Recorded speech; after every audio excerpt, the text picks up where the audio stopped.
예, 여러분 반갑습니다. 어반입니다. 오늘은요, 남자가 여자에게서 도망치는 이유에 대해서 얘기를 한번 해보려고 합니다. 흔히들 뭐 그런 얘기 많이 하잖아요. 남자들 동굴로 도망친다고. 동굴로 도망친다고. 근데 이런 의미는 아니고, 얼마 전에 전화 통화를 했는데 제 아는 지인이 결혼 준비를 하고 있었거든. 근데 파혼을 했단 말이야. 그래서 이게 왜 파혼했냐 이렇게 얘기를 들어보니까 난 좀 공감이 좀 많이 되는 거야. 그래서 남자가 여자한테 도망치고 뭐 헤어지거나 이렇게 결심을 하게 되는 계기는 뭐 여러 가지가 있겠는데, 오늘 내가 이 말하는 이게 굉장히 많아. 이 패턴이 굉장히 많이 발견되는 패턴이거든. 그렇기 때문에 이것만 여러분들이 어떻게 보면 여자가 이걸 알잖아. 그러면 오히려 되게 좋아질 수 있다는 거에서 내가 진짜 내 왼쪽 귀를 걸고 내가 말할 수가 있단 말이야. 그래서 우선 얘기를 하자면, 그 파혼한 지인 같은 경우는 자영업을 하고 있거든요. 자영업을 하고 있는데, 내가 아마 확실히 말할 수 있는 게 요새 자영업자들 많이 깨지고 있을 거야. 이별 많이 하고 있을 거야. 근데 반대로 결혼한 사람들은 지금 이혼이 줄어들었거든요. 그게 왜 그러냐면 코로나 때문에 그래서 이혼한 사람은 돈이 없어서 이혼을 못 하고 있고, 그래서 지금 사람들이 이게 변호사 얘기 들어보니까 이혼 건수가 확 줄었대. 그래서 힘들다고 하더라고. 이혼 전문 변호사들 특히 다 그런 게 있는데, 근데 반대로 연인들은 되게 많이 헤어질 거야. 그런 자영업자들이 뭐 매출적인 부분이라는 것 때문에 되게 힘들잖아. 근데 이게 왜 헤어지게 됐냐면, 아까 말했던 그 매출 데미지가 엄청 커. 매출이 줄어들고, 남자 같은 경우는 이러나 저러나 보통 30살이 넘게 되면 인생에서 가장 중요한 건 일이란 말이야. 물론 사랑 존나 중요한데 일이라는 게 성립이 되지 않잖아. 그러면 남자는 그 모든 것들이 다 무너져 버리거든. 일이라는 게 문제가 생겨버리면. 근데 지금 자영업자들 보면 아까 말한 것처럼 일에 엄청나게 문제가 생겼고 극심한 스트레스를 받고 있는 상태란 말이야. 근데 여기서 이제 싸우게 되면 이때 문제가 터져. 항상 뭐냐 하면, 남자가 보통 이게 평정심 있고 여유가 있는 상태에 일도 뭐 잘 돌아가고 뭐 피도 만피다 이런 경우에는 싸울 때 별 문제가 없어. 여자들은 내가 말했잖아, 보통 감정적이라고. 보통 그래, 감정적이란 말이야. 그리고 여자들이 이런 것들에 그 정도의 차이가 있는 것 뿐이지, 근데 이게 내가 만피였을 때는 이렇게 딱 해도 잘 풀 수가 있단 말이야. 남자가 그냥 오빠가 미안해 이러면, 여자가 뭐가 미안한데 이러면, 너의 기분이를 공감해주지 못한 나의 죄가 너무 크다 이렇게 얘기하면, 나중에 알면서 왜 그랬는데 이러면 이제 그때부터 태도가 중요하지. 태도 존나 반성한 척 해야 돼. 그러면서 미안, 고멘 이렇게 얘기하면, 그 다음에 또 이제 여자가 막 하는 걸 다 받아주고 나면 그 다음에 이제 풀리거든. 여자는 그때 되면 풀린단 말이야. 그러면 그 다음에 한번 촥 하고 시원하게 빡빡빡 하고 사랑해 이러면, 그 화해 떡이란 게 진짜 중요하거든. 나 이거 화떡이라고 부르는데 이거 진짜 중요하단 말이야. 딱 하고 나면 다 풀리게 돼 있는데, 문제는 아까 말한 것처럼 내가 진짜 힘들어, 일적으로 무너지면 그땐 극심한 스트레스를 받고, 남자는 이 상황에서는 이걸 못 받아주는 거야. 이 상황에서는 여자가 싸움이 나면 못 받아주는 거야. 그래서 그 사람도, 그 지인도 매출도 엄청 박살나고 깨진 돈이 많거든. 한 달 동안 그냥 가만히 월세만 해도 엄청나게 낸단 말이야. 그래서 엄청 힘들고 있는데 결국엔 또 이 싸움이 붙은 거지, 그것 때문에. 그리고 보통 여자들이 싸움의 이유는, 그게 여자들한테는 되게 빡치는 이유지만 여자들 스스로도 때로는 쪽팔려서 말 못하는 것들이 되게 많거든. 그냥 기분이 나쁜 건데, 그래서 어떻게 보면 그냥 개딱대기 같은 것들로 이게 많이 이게 왁왁 한단 말이야. 그래서 그 상황에서 남자가 너무 힘들어서 우리 제발 내일 얘기하면 안 될까라고 얘기하는데, 그때 여자는 뭐라고 해? 야, 내일 그런 게 어디 있어? 지금 당장 내 기분이가 이런데. 그러다 이제 야 이렇게 이제 대화를 하자는 핑계로 지랄을 하잖아, 보통. 그래서 그때 이제 남자가 못 버티는 거야. 그래서 이때 많이 깨지게 되거든. 그게 왜 깨지냐 하면 약간 그런 느낌이에요. 저는 옛날에 자살하는 사람을 되게 안 좋게 생각했어. 그래서 자살이라는 거에 대해서 비겁한 사람이 하는 가장 최후의 비겁한 행동이라고 생각하고 내가 굉장히 강하게 비난했거든. 근데 지금 와서는 좀 달라졌어. 사람이 우울증에 빠지면 진짜 정신적으로 굉장히 무력해져가지고 자살을 이게 이제 하는 겨우, 그게 그게 할 수밖에 없는 경우도 되게 많대. 그게 근데 그 기본적인 메커니즘이, 우울증 걸린 사람들이 어떨 때 자살 결심을 하게 되냐면, 이 상황이 평생 계속된다고 생각을 하는 거야. 이 내 안 좋은 기분, 우울감감, 무력감이 평생 동안 계속된다고 생각한 거야. 그러니까 그때는 이게 평생 온다고 생각하니까 그럴 바에 그냥 죽는 게 낫겠다라고 이게 빡 생각이 드는 거지. 그래서 그때 이제 탁 가는 거거든.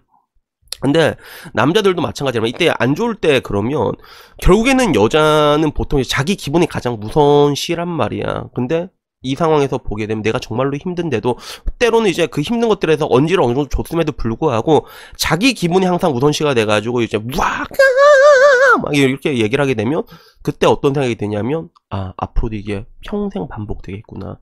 앞으로도 나는 뭔가 이제 내가 힘들 때나 이런 거에 대해서도 여자한테 배려를 받지 못하고 여자는 뭔가 빡친 일 있으면 나를 감정 쓰레기통 마냥 지랄 연병을 틀겠구나. 그 생각이 들어. 그게 평생 될 거라고 생각한단 말이야. 그러면 그때 어떻게 되냐? 그때 도망치게 되는 거예요. 그래서 결론적으로 말하는 게 굳이 이게 일이 아니더라도 남자는 내가 힘든 일이 있을 때 그렇게 싸운 것, 이게 감정 소모 같은 그런 것들을 괜히 많이 하게 되잖아요, 여자들이랑. 그때 이제 아까 말했던 것처럼 이게 사람이 이렇게 같이 산다고 결심을 했을 때 그래도 혼자보단 나아야 되는데 이게 아무리 생각해도 씨발 혼자 사는 게 훨씬 나을 것 같거든. 아무리 생각해도 둘이 산다고 나아질 것 같지가 않거든. 그때 이제 이별을 결심하게 되는 거야. 그래서 물론 그 일적인 것들이 다 회복이 되고 되다 보면 괜찮아지면 다시 정상 궤도에 올라가게 되면 그러면 다시 또 생각이 나겠지. 다시 생각나겠는데 근데도 이미 한번 굳혔던 결심은 이게 흔들리지가 않거든.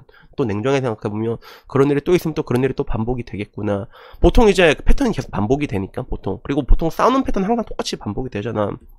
그래서 그때 이제 도망치게 되는 거예요. 그래서 제가 이 이야기를 왜 해주냐면 결국에는 그래, 남자도 사람이란 말이야. 남자도 사람이야. 그래서 자기가 여유 있고 정신적으로 이렇게 짱짱하고 아무런 문제 없을 때는 여자 이렇게 뭐 이렇게 지랄병 트는 것도 아이고 네가 날 사랑하니까 지랄병을 틀겠지. 왜냐하면 여자의 그런 감정적인 측면들 때문에 여자의 사랑이 같이 나오는 거란 말이야. 이거는 동전의 앞뒷면 같은 그런 느낌이야. 그래서 예전에 킴 카사디안이 그 얘기를 했잖아. 내가 이게 신경질적으로 이게 빡치게 해. 또 그때 날 받아들이지 못하면 너는 내가 최고일 때 나를 가질 자격이 없는 거다라고 얘기했거든. 근데 그 말에 대해서 어느 정도 난 공감은 한단 말이야, 사실. 근데 문제는 이제 그 정도가 한국 좀 너무 심해, 한국은. 근데 진짜 그게 너무 심해. 뭐 다들 씨발 분노 조절장애 같아. 씨, 진짜. 그런 사람이 너무 많은 것들이지. 그래서 제가 오늘 얘기하는 거는 이런 거예요. 여자분들도 생각을 해볼 필요가 있어. 여자들 공감 되게 좋아하잖아. 근데 남자가 일이 무너져 버리잖아. 힘들잖아. 그럼 그때 정말로 극심한 스트레스를 받거든. 사람은 다 똑같지만 근데 여자보다 남자가 훨씬 더 스트레스를 많이 받는단 말이야. 그건 어쩔 수가 없는 것 같아, 그게. 그러니까 그런 게 있으면 좀 약간 위로를 해주라고, 뭔가 좀 빡치는 게 있더라도 한 번은 그 템포는 그때 지랄하면 안 돼. 그때는 페이지를 넘겨야 돼. 그때 넘기고 나서 얘가 좀 피가 차잖아. 그러면 그때 시간차로 그때 지랄병을 트는 거지. 그때 오빠 왜 그랬는데 지랄병 뜨면 그러면 아다리 났단 말이야. 그래서 여러분들의 인생을 한번 돌이켜보세요. 보통 여자가 내 나이쯤 30살 되면 못해도 한 3번 정도 3, 4, 3번 5번 정도 연애를 하잖아. 그치?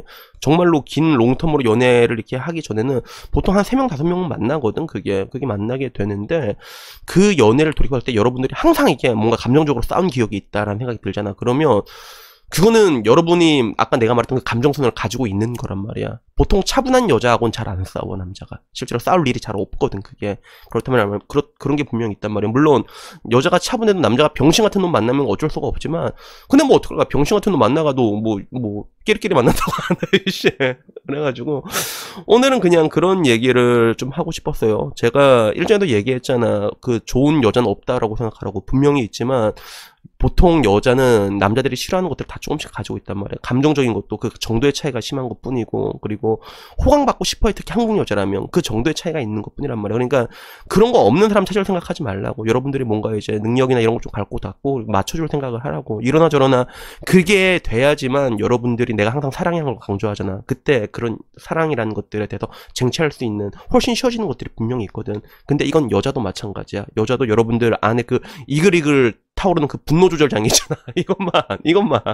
그것만 여러분들 조금만 이게 컨트롤할 줄 알잖아. 그러면 내가 봤을 때 진짜 남자들이 서로 데려가려고 할걸. 진짜 그렇단 말이야. 뭐 100%라고 말할 수는 없지만 근데 거진 그래. 그래서 나이가, 저처럼 이제 나이가 있는 사람들의 특징은 뭐냐면 여자를 볼 때 언제 결혼을 결심하냐면 존나 사랑해서 결혼을 결심하는 게 아니라 씨발 얘랑은 살 수 있겠네. 이때 이제 결심하는 경우가 많아. 남자들 나이가 차면 더 그렇거든. 그러니까 이런 것들에 대해서도 한번 여자분들을 리마인드하면 좋을 것 같아가지고 얘기를 한번 해봤습니다. 여튼간에 뭐 오늘 이야기 여기까지고요. 다음엔 조금 더 좋은 이야기로 찾아뵙도록 하겠습니다. 이상입니다. 감사합니다.